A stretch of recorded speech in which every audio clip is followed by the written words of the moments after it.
Bismillahirrahmanirrahim. Assalamualaikum warahmatullahi wabarakatuh. Salam guru penggerak. Jumpa lagi dengan saya Purwanti dari SMP Negeri 2 Jaken. Saya CKB angkatan 10. Kali ini saya akan memaparkan tentang koneksi antar materi, yaitu kesimpulan dan refleksi modul 1.1. Kita kilas balik tentang pendidikan dan pengajaran. Pendidikan dan pengajaran menurut Ki Hajar Dewantara tidaklah sama. Pengajaran adalah bagian penting dalam proses pembelajaran. Pengajaran merujuk pada aktivitas pendidik dalam menyampaikan materi pelajaran kepada peserta didik. Sedangkan pendidikan tidak sekedar tentang penguasaan ilmu, pengetahuan, dan keterampilan semata. Lebih dari itu, pendidikan bertujuan untuk membentuk manusia yang utuh dan berbudaya, yaitu manusia yang memiliki akal, hati, dan rasa kemanusiaan yang tinggi. Pendidikan di mata Ki Hajar Dewantara adalah proses pembentukan karakter yang menjadikan seseorang mampu hidup bermakna bagi dirinya sendiri, masyarakat, dan negaranya. Filosofi pemikiran Ki Hajar Dewantara tentang pendidikan meliputi berbagai hal, yaitu sistem Among, budi pekerti, anak bukan kertas kosong, kodrat alam dan kodrat zaman, berhamba pada anak, dan petani kehidupan. Di mana filosofi dari pemikiran Ki Hajar Dewantara ini harus kita terapkan, harus kita aplikasikan dalam pendidikan dan pengajaran pada murid. Hal yang saya percaya tentang murid dan pembelajaran di kelas sebelum saya mempelajari modul 1.1. Yang pertama yaitu pembelajaran dan pendidikan berpusat pada guru, di mana guru berperan sebagai subjek dan murid sebagai objek. Guru cenderung menuntut siswa atau murid agar sesuai dengan apa yang diinginkan. Bahkan kadangkala kalau ada murid yang tidak sesuai dengan keinginan guru, akan memberikan sanksi kepada murid. Yang kedua, karakteristik semua siswa sama. Di sini guru memandang karakter semua siswa sama sehingga siswa mendapat pembelajaran yang sama tanpa memandang karakteristik, kemampuan, bakat, dan minat siswa. Yang ketiga, semua pembelajaran di kelas.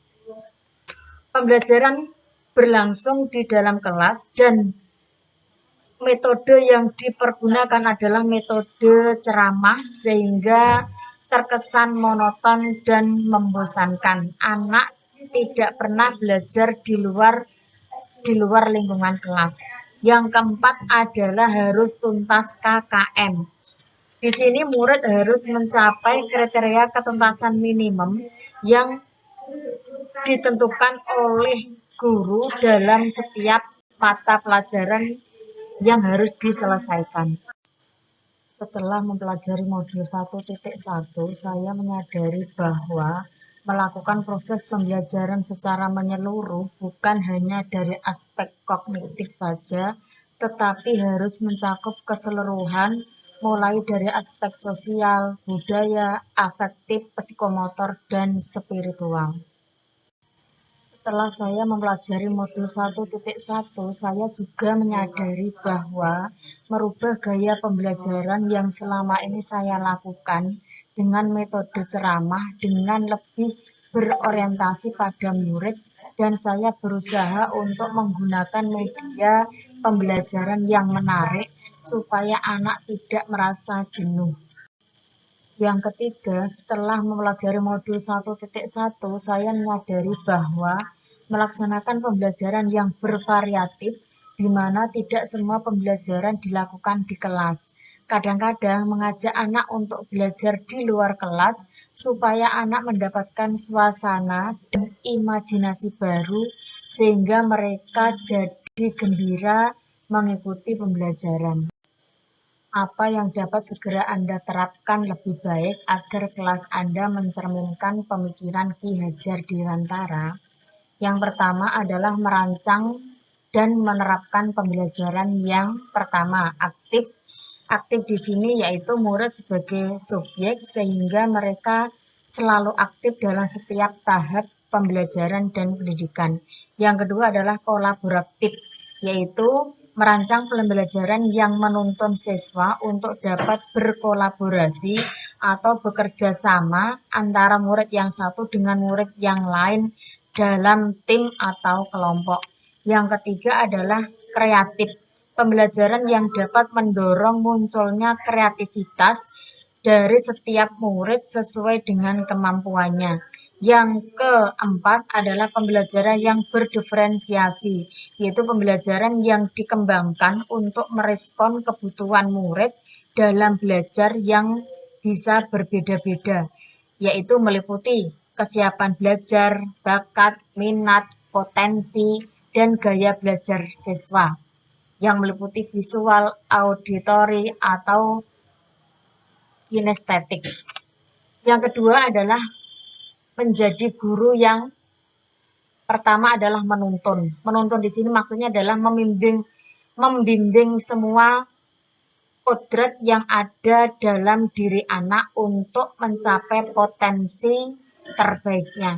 Yang kedua adalah mengutamakan budi pekerti, yaitu untuk melakukan transmisi sistem nilai yang memungkinkan murid mengalami perubahan sikap, sifat, dan perilaku yang mengarah ke lebih positif.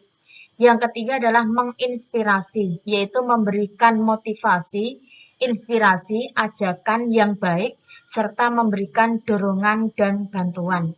Yang keempat adalah guru dapat menggali bakat dan minat murid, yaitu guru terus dapat menggali dan memunculkan bakat dan minat pada murid sehingga kita dapat melaksanakan pembelajaran yang sesuai dengan kondisi murid.